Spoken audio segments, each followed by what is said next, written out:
Time now for another United Soccer Coaches Advocacy Community Spotlight. And it's my pleasure to turn the spotlight on the chair for the Black coaches via United Soccer Coaches. And that is the great Nicole Hercules. Nicole, thanks for being with us. Dean, thanks for having me. Nicole, you really embraced this role during a tough year. We had so much social injustice. We had a lot of racism, and we all are getting together trying to make a difference, right?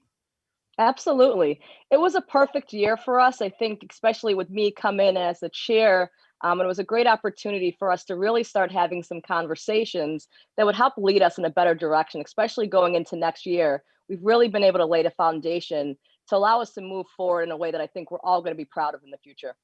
One of the things I love that you say is, I want to be at the table. I want to be at the table with NWSL. I want to be at the table with MLS. I want to talk to the college coaches. How's that going? It's been wonderful. We've started diversity and inclusion programs with US Youth Soccer, with MLS Next, with MLS. Every organization that we spoke to, that we've had people in positions of power to speak with stakeholders, have been able to set things up that have moved things in the direction that we want it to go. We've been able to address some things with hiring practices that we're really proud of. We have people in positions who are constantly having that conversation.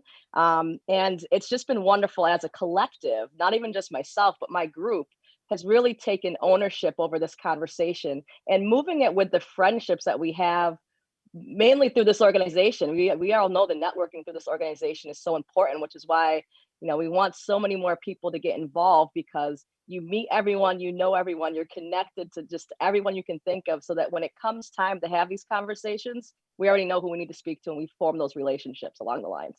I love it. A lot of the dialogue is about not just ending racism, but you already said it, opportunities, getting more Black coaches, Black administrators, Black general managers, correct?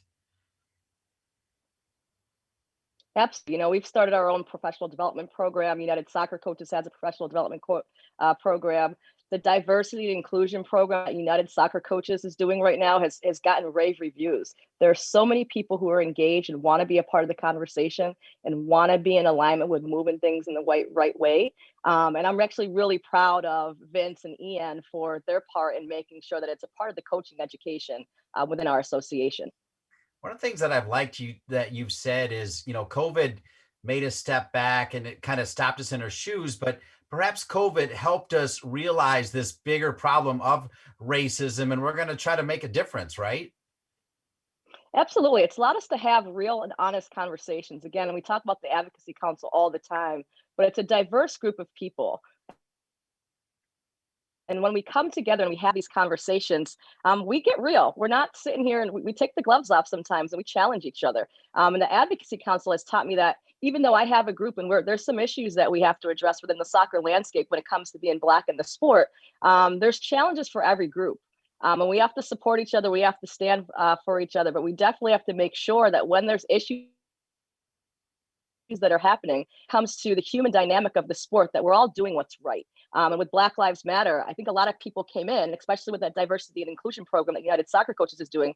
We've had some of those courses, people have wanted to stay longer than the 60 minutes to have these conversations in a safe space with people who truly care about, this next generation of coaches and players that are coming up, and recognizing that we have a unique opportunity to really make sure that we're getting into the hearts and minds of people, so that we're making change. Real change is happening right in our own backyards, right with the community that we're working with. And the conversations have been amazing this year, and there's been some awareness on all people's behalf. And we're just excited to continue to moving forward with some action next year. Moving forward, in order to advocate, you need to get involved. How can more people get involved with the Black Coaches Advocacy Group? I'll tell you right now, I really hope